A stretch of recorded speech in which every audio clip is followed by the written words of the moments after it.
Good morning and welcome to this press conference of the European Union Election Observation Mission to Kosovo. My name is Sarah Crozier and I'm the press officer of this mission. I'd like to introduce you to Mr. Alojz Peterle, a member of the European Parliament, who is the chief observer of the mission. Next to him is Mr. Gilles Safi, who's the deputy chief observer. And I'd also like to introduce you to Mr. Igor Šoltes, who is the head of the European Parliamentary Delegation, who joined us for this mission. In a few moments, I'm going to pass the floor to Mr. Peterle, who will present the preliminary findings of the observer mission, and then Mr. Šoltes will make a short statement, and afterwards, members of the media will have the opportunity to ask questions. Mr. Peterle. Thank you. Excellencies, ladies and gentlemen, before presenting the findings of our mission, I would like to thank the Kosovo authorities for the invitation to observe and express my gratitude to all our interlocutors who gave myself and my team a very warm welcome during this very busy election period. I would particularly like to thank Madame Daka and her collaborators at the Central Election Commission for their excellent cooperation with us throughout this period.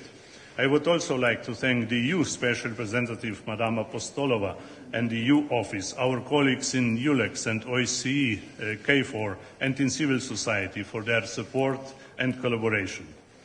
On Sunday, the people of Kosovo went to the polls to exercise their democratic right.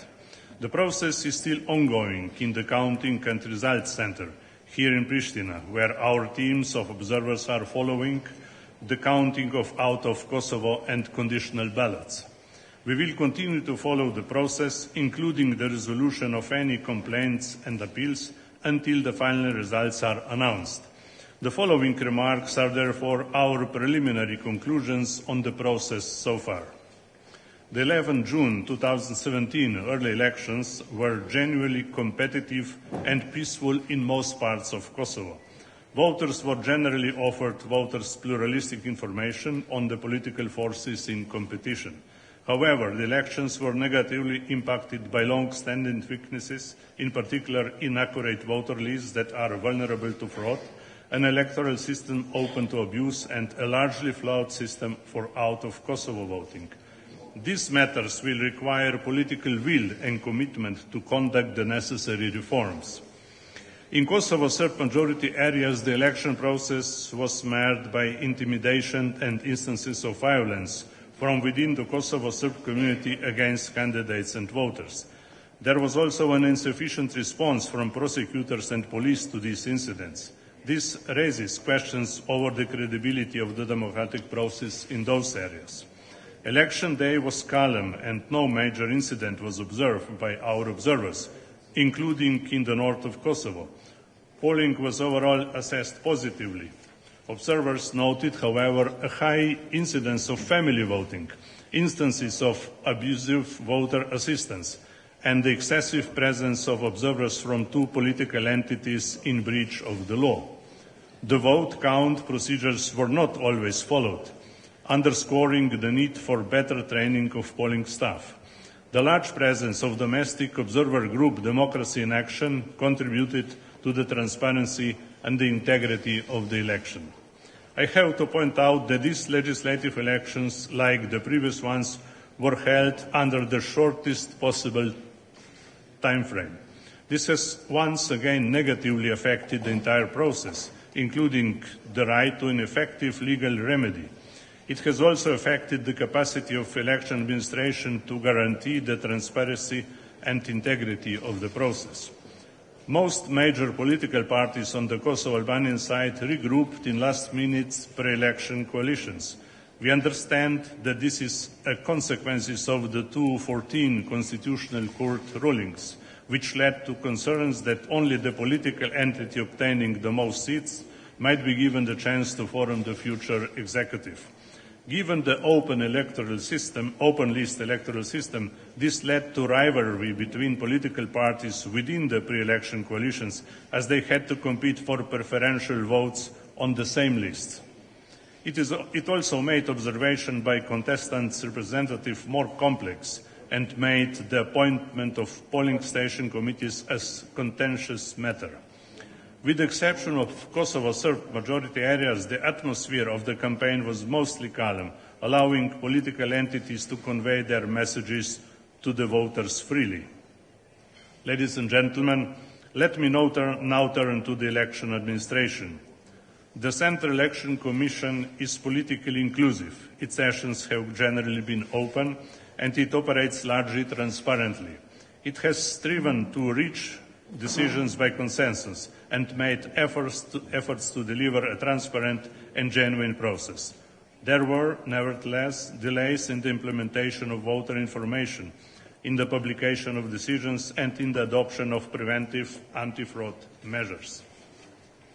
For these elections, more than 1.8 million voters were registered by Central Election Commission based on data on the civil registry. Voter lists continue to be a matter of concern, particularly the presence of deceased persons' entries, the fact that voters are not consistently allocated to the closest polling station, and risks that the data of those voters residing abroad in the voter list may be misused on election day. There was unclear instruction on whether Serbian ID cards should be accepted as valid ID for voting. This resulted in some confusion in certain polling stations on election day. The out of Kosovo voting process was particularly affected by the shortened time frame. The significant population residing abroad is estimating to be close to 500,000 people. Only a tiny fraction of them applied and were registered to vote. While those residing abroad are entitled to vote, both the method of out of Kosovo voting and its implementation have failed to offer them a functional, inclusive and fraud-proof system for exercising the right to vote.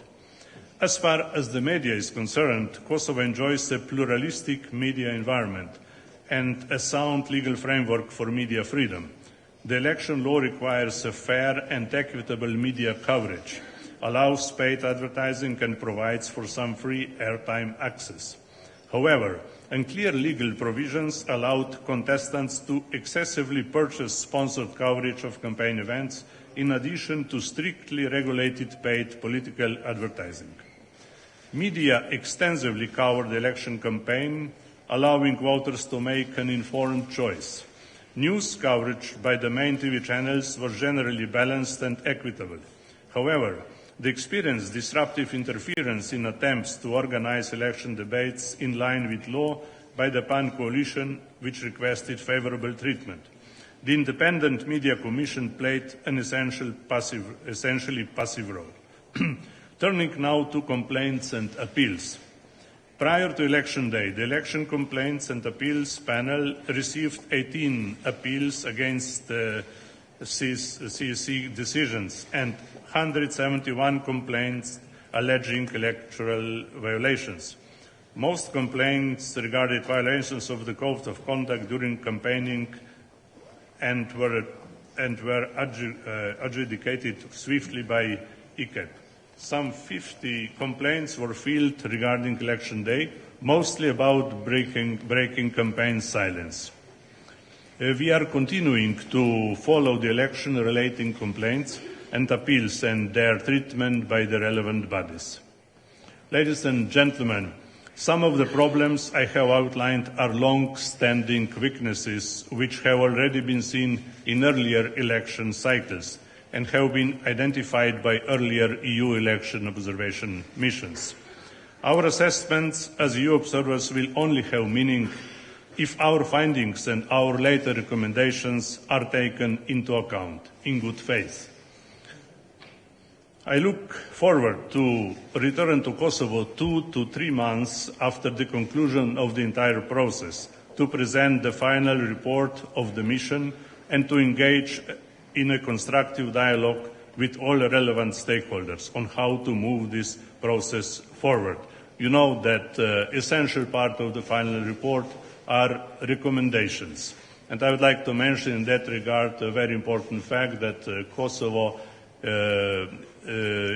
can now fully cooperate with Venice Commission, which can be definitely of use when Kosovo will decide to reform election legislation.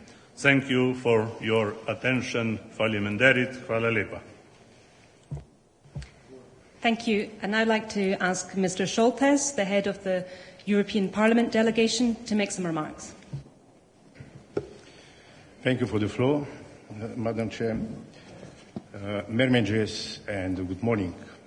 So we are very pleased to be here at the invitation of the Kosovo authorities to observe this early legislative election.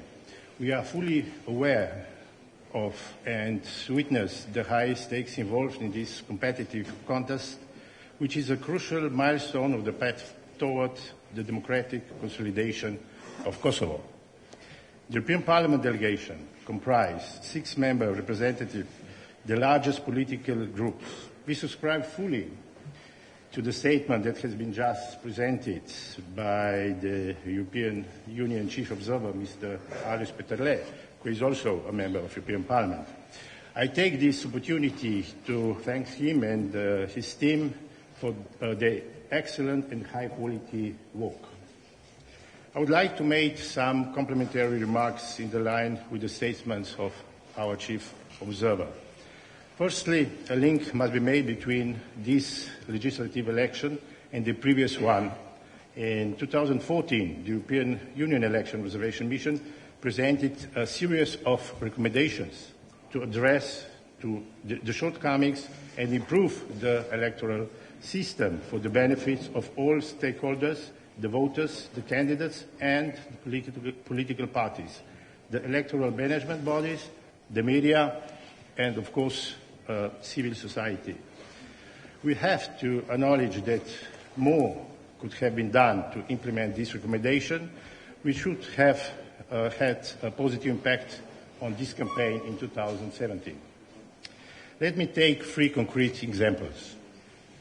There were clear recommendations regarding the time frame necessary to prepare the election. It's important to recognize that no action was taken in this regard, and the shortest possible deadline was chosen to take this election. The consequences of this choice are visible from the quality of the voters' list and the possibility for voters outside Kosovo to vote, or to preparedness the management election bodies. The financing of the political campaign was also addressed, notably through the establishment of an effective enforcement of finance rules and transparency regarding donation and expenditure. Had such a recommendation been implemented, a more satisfactory level playing field between political entities and information for citizens would have been ensured. Also, the independence of the media from all interference, public or private, remains a source of concern.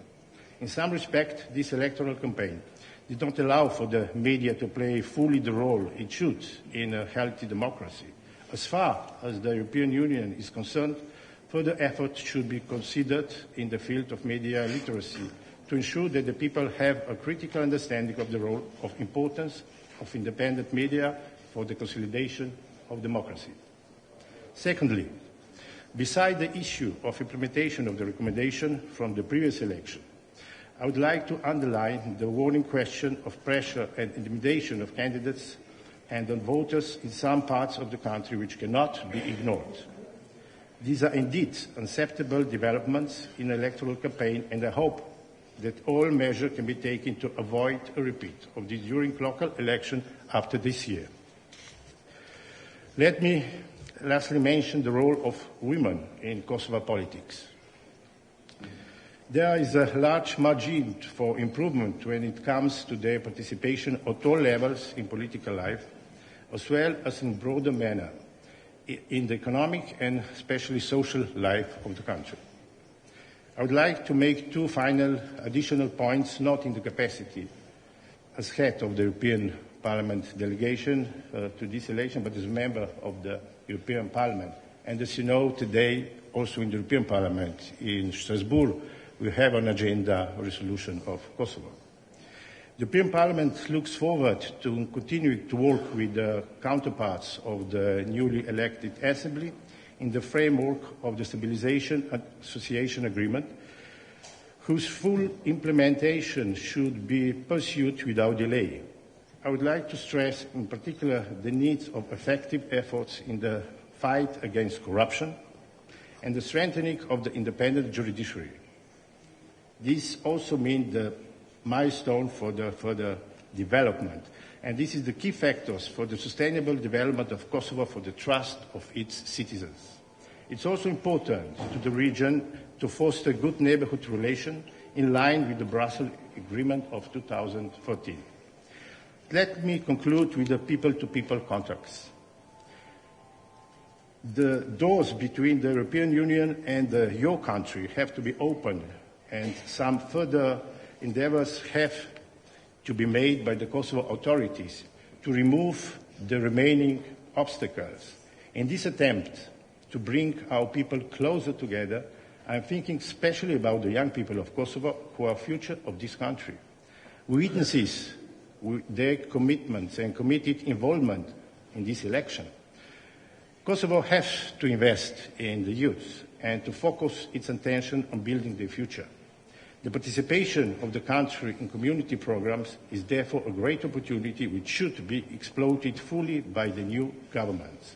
We hope it will be formed swiftly. Thank you for your attention. Thank you. I'd now like to invite members of the media to ask questions. If I could remind you to please state your media outlet and your name before posing your question. There are also microphones, so please wait for the microphone.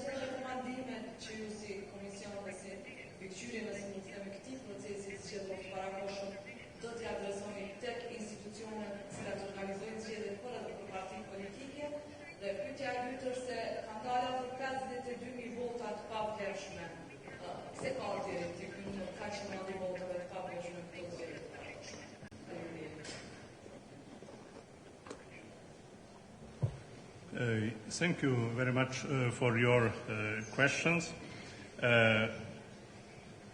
European Union will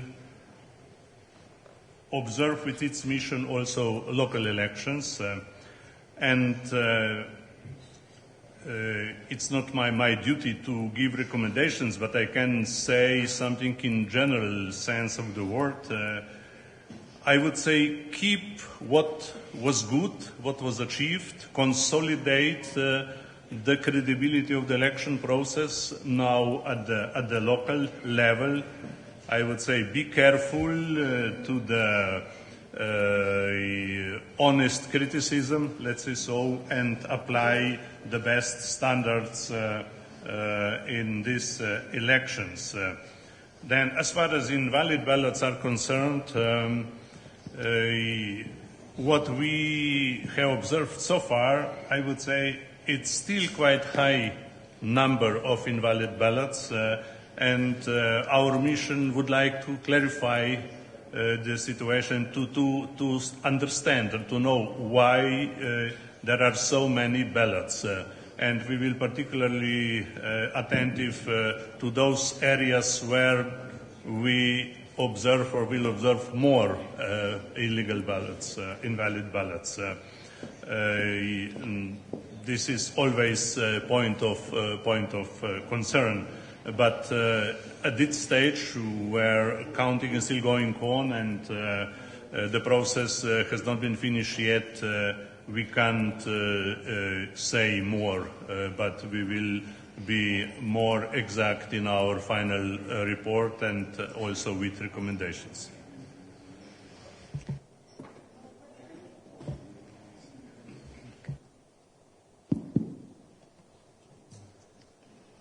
Përshëndetje, jam Amire Qamili, gazetare në kallzo.com.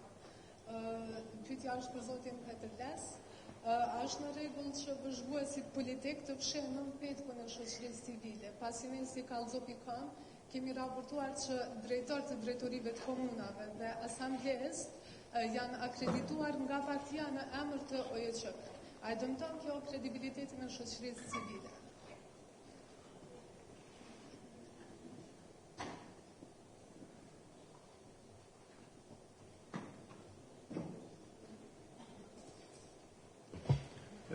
Thank you very much for your question as well. In these elections, we observed that civil society was engaged, and I named in my speech before one of them. We cooperated well.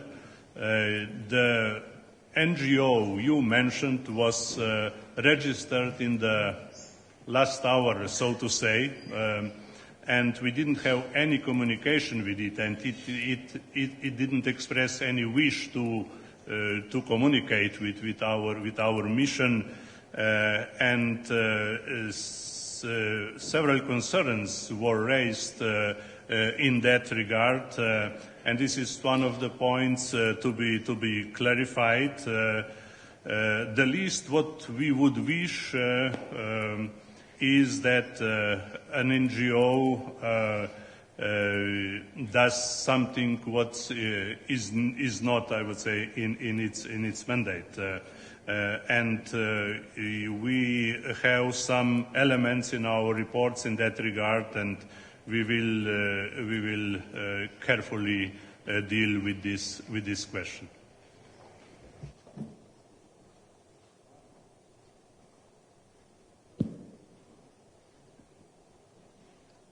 Jam Blerta Agushin nga portali Arbresh.info dhe pyetjen do ta bëj për zotrin Petërlak.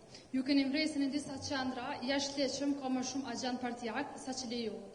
A e kanë dëmtuar procesin dhe s'mund të reagojë institucionat tona që një gjë e tillë të mos përsëritet?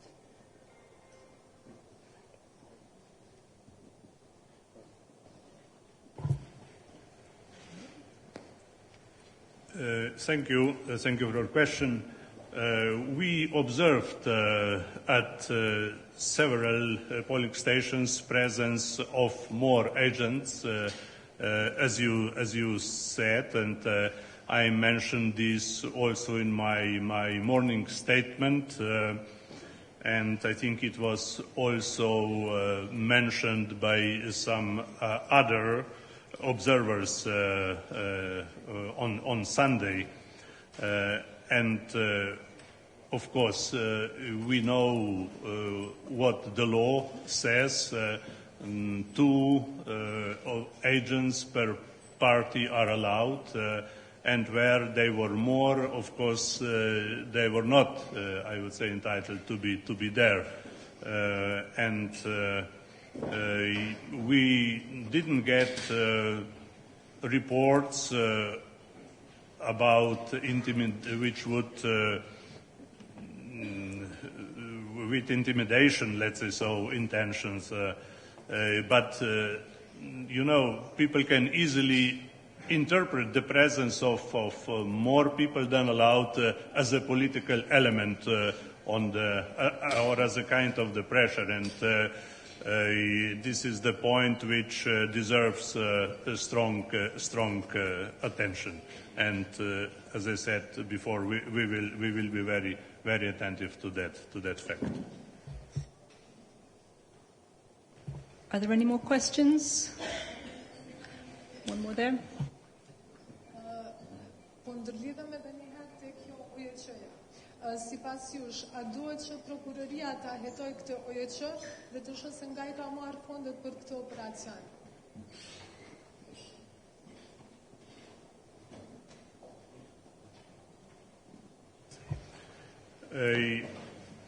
Those who expressed concerns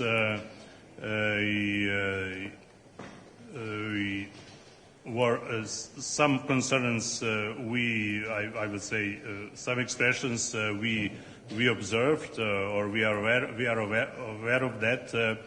Of course, it's the process has not been finished yet. So, as I said, we wish that this element of the election process is clarified with the Central Election Commission. First, I don't know whether complaints were raised to other institutions as well. Do you have any addition to that? No. Okay.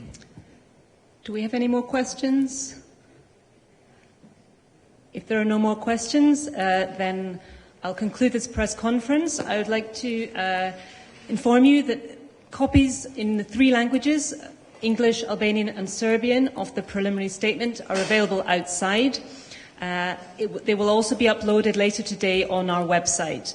And you are also all invited to partake in refreshments outside. Thank you very much.